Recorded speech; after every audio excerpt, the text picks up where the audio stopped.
रहन का बरसे रे, बरसे रे, बरसे रे। फिर क्यों धरती पर इंसान बूंद बूंद को तरसे रे, बूंद बूंद को तरसे रे, बूंद बूंद को तरसे रे। जागो रे भाई जागो, ना बह जाए जल सारा। आओ साथी मिलजुल कर हम रोक लिए जलधारा। जल सारा, जल सारा, जलधारा, जल सारा, जलधारा, जल सारा। जलधारा, जलधारा।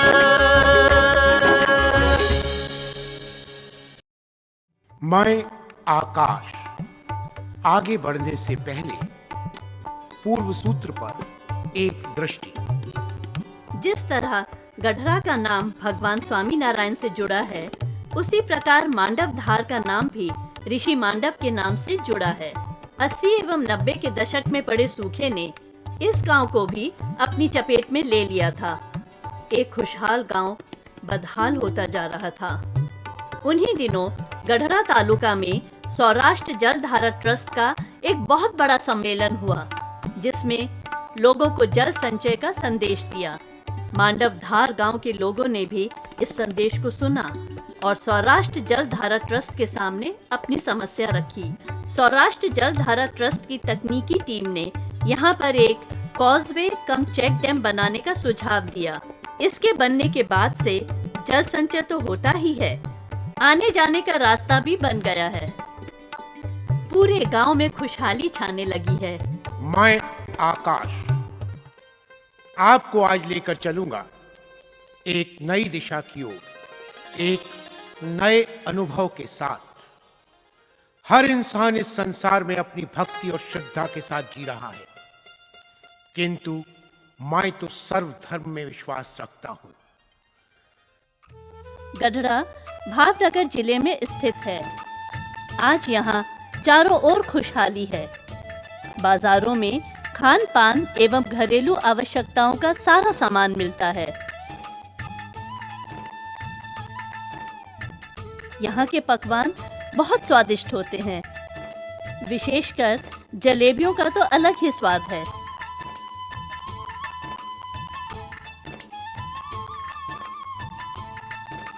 स्वतंत्रता से पूर्व यहाँ के नगर सेठ ने इस कस्बे की काया पलट की।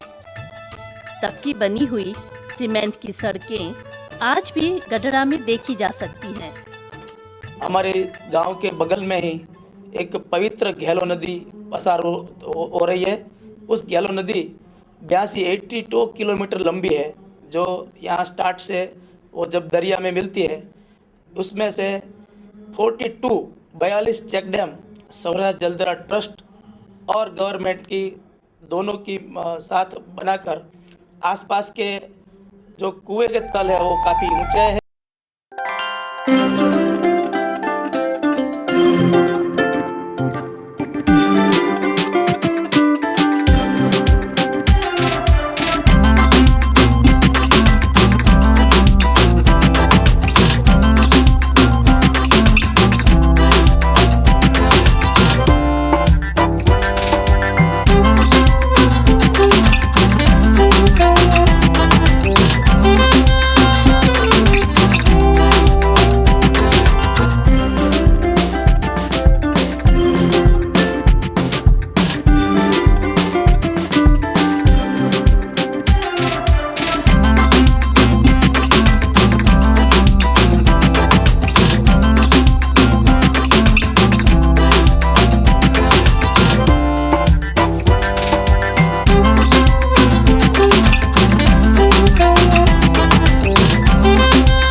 पामर पतित उद्धार, पामर पतित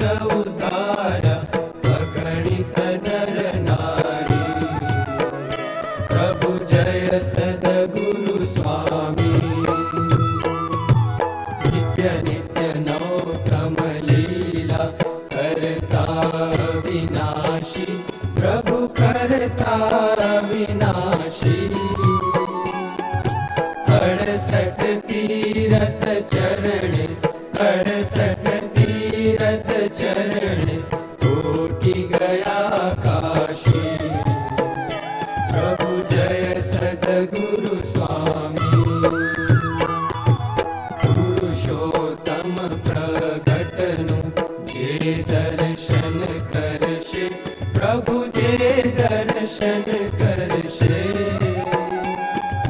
काल कर्म थी छूटी काल कर्म थी छूटी कुटुंब सहित तरशे प्रभु जय सद्गुरु स्वामी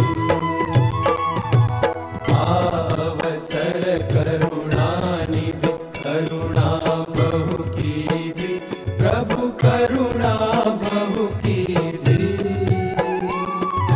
मुक्तानंद कहे मुक्ति मुक्तानंद कहे मुक्ति सुगम करी सीधी प्रभु जय सद्गुरु बजी घंटियां मंदिरों में मीनार गूंजे, भजन गाते आंचल ने पूजा की थाली से बांटे सवेरे, खुली हथेलियां प्रसाद पाने श्रद्धा नमन से छिलमिलाए अंधेरे। तो आइए इस भक्ति रस से आगे निकलकर बढ़ते हैं दूसरी ओर, एक नए गांव की ओर। गढ़ड़ा से कुछ ही दूरी पर बसा है मालपरा गांव। ये गांव दो नदियों कालूभार एवं सतापरी नदी के बीच बसा हुआ है। इस गांव के लोगों की शिक्षा के प्रति विशेष रुचि बरसों से है। ये वही गांव है जहां के लोगों ने पढ़ लिखकर सबसे ज्यादा सरकारी उच्च पदों पर कार्य किया है। यहाँ के 90% बुजुर्ग सरकारी नौकरियों से ही रिटायर्ड हुए हैं।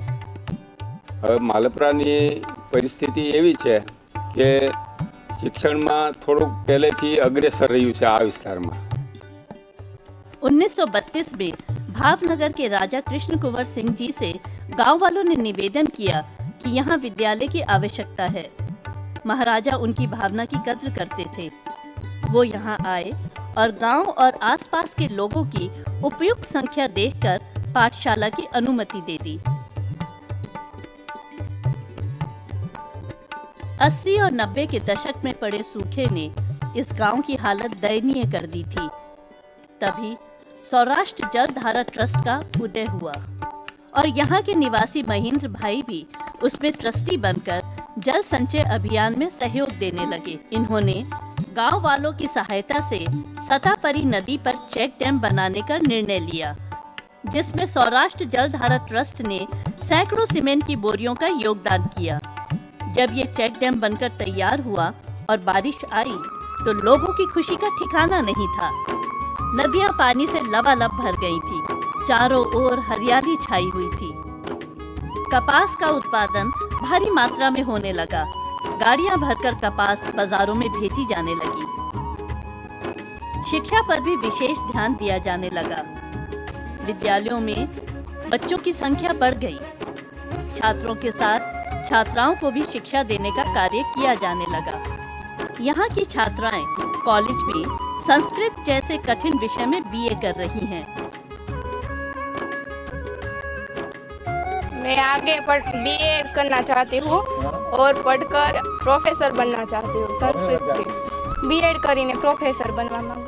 शांताकारं भुजगशयनं पद्मनाभं सुरेशं विश्वाधारं गगनसदृशं मेघवर्णं शुभांगं लक्ष्मीकान्तं कमलनयनं योगविद्यानगम्यं वन्दे विष्णु भवभयहरं सर्वलोकेशनं। हर मनुष्य और हर नारी में क्षमता है कुछ कर गुजरने की, और अगर वो इस क्षमता और योग्यता का उपयोग नहीं करता है तो दोष उसी का है। दुनिया का विधान कहता है कि एक बार यदि हम स्वयं अपने अंदर झांक कर देखें तो पाएंगे कि ईश्वर ने हमें सब कुछ दे रखा है, बस उसका उपयोग हमें करना है, और वो ही इस गांव के लोगों ने किया। पानी से आए परिवर्तन से प्रभावित होकर गांव वालों ने बड़ी कालूखाल नदी पर एक बड़ा चेक डैम बनाने का निर्णय लिया। सौराष्ट्र जलधारा ट्रस्ट के सहयोग से जब ये चेक डैम बनकर तैयार हुआ तो गांव के सभी लोग बारिश में भीग भीग कर खुशियां मना रहे थे। पूरा चेक डैम पानी से भर गया। सौराष्ट्र जलधारा ट्रस्ट द्वारा बनाए गए 5 बड़े चेक डैमों में इस चेक डैम का नाम भी आता है। गांव में खेती एक बार फिर शुरू हो गई। गांव खुशहाल होने लगा है।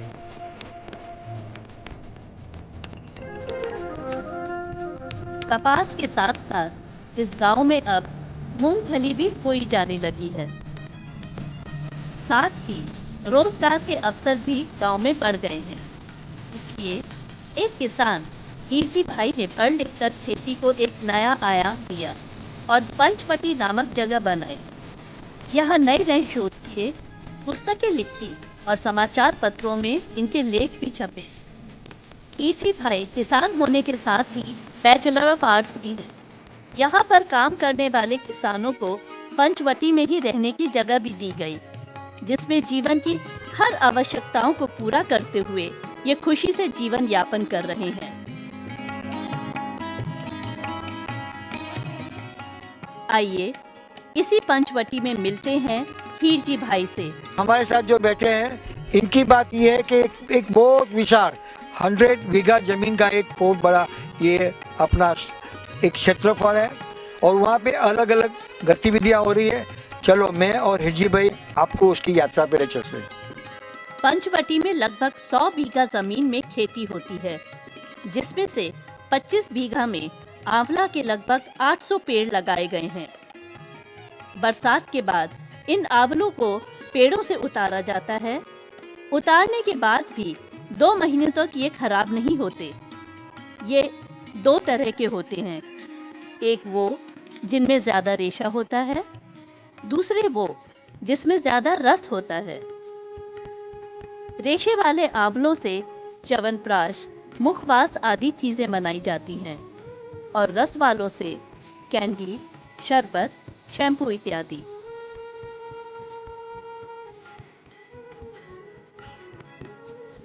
हर वर्ष लगभग 1600 मन आंवला पेड़ों से उतारा जाता है। उत्तमता के आधार पर हीरजी भाई की पत्नी इन आंवलों की ग्रेडिंग करती हैं।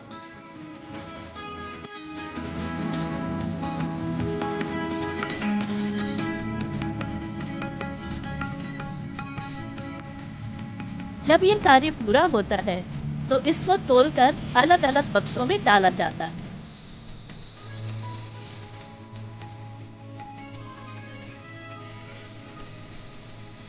और फिर उन बक्सों को बंद करके बाजारों में भेज दिया जाता है।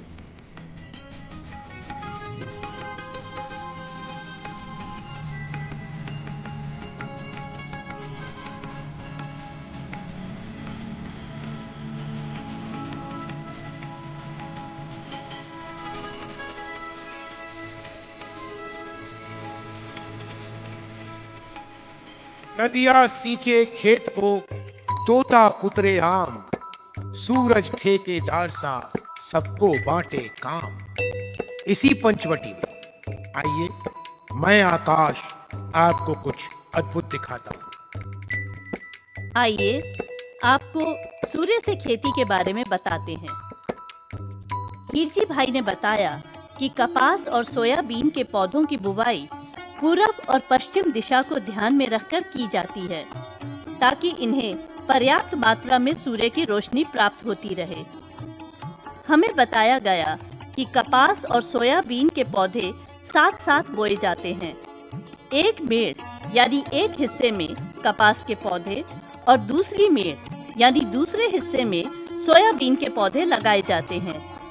इसी प्रकार फिर एक हिस्सा कपास और दूसरा हिस्सा सोयाबीन के पौधों का होता है।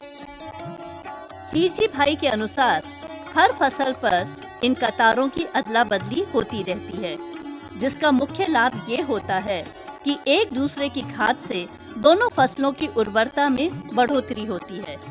खेती में रेती, ये जो रेती है ये हार्ड रॉक यानी सख्त मिट्टी से बनी है जो आसानी से नहीं टूटती है।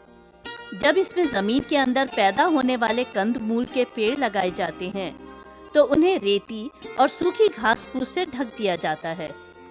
उससे एक आवरण बना दिया जाता है। इस प्रक्रिया को मल्चिंग प्रोसेस कहा जाता है। यह प्रक्रिया पेड़ों में डाले गए पानी को भाप बन के उड़ने से रोकती है और जमीन में पानी की नमी लंबे समय तक बनी रहती है। तेज धूप और पानी की कमी के दिनों में यह प्रक्रिया विशेष रूप से उपयोगी होती है। इस मल्चिंग प्रक्रिया से जमीन के अंदर का तापमान भी नियंत्रित रहता है। मल्चिंग दो प्रकार से की जाती है, रेती से और सूखी घास फूस से। प्राकृतिक एवं बिना रसायन की खाद बनाने के लिए सूखी घास एवं छाल को इकट्ठा करके उसमें गोबर का मिश्रण किया जाता है और फिर उसमें जीवित अलसिए छोड़ दिए जाते हैं। इस मिश्रण को छायादार जगह पर रखा जाता है क्योंकि सूर्य की रोशनी की इसको जरूरत नहीं होती है। कुछ ही दिनों में ये मिश्रण खाद बन जाता है। ऐसी खाद जो वजन में तो हल्की होती ही है, इसमें से दुर्गंध भी नहीं आती। ये खाद इको फ्रेंडली है। इस खाद के साथ पौधों में ताकत देने के लिए अरंडी की छाल का भी उपयोग किया जाता है। ये खाद पूर्ण रूप से रसायन रहित होती है। बिना रसायन की खाद के बाद बिना रसायन की दवाई बनाने के लिए हीरजी भाई ने अच्छे नस्ल की गायों को पाल रखा है। इनको ढलान वाली गौशाला में रखा जाता है जिससे गौमूत्र नाली में इकट्ठा होकर बहता हुआ एक कुंड में जाता है और वहाँ एक डब्बे में एकत्रित होता है। फिर इसको एक बड़े ड्रम में कूप के द्वारा डाला जाता है और फिर फव्वारे द्वारा इसको खेतों में चारों ओर छिड़क दिया जाता है। पंछी मानव फूल जल अलग अलग आकार, माटी का घर एक ही सारे रिश्तेदार। यदि आप भी अपने गांव, प्रांत, राज्य, शहर, देश एवं प्रदेश में जल संचय का काम करना चाहते हैं और इससे जुड़ी कोई भी जानकारी चाहते हैं तो हमें इस पते पर संपर्क करें। सौराष्ट्र जल धारा ट्रस्ट, 302 सरदार कॉम्प्लेक्स, सवानी ब्रदर्स के बाजू में, कतारगाम रोड, सूरत, गुजरात। फ़ोन नंबर है 0261 253 2153 094 26 45 45 88।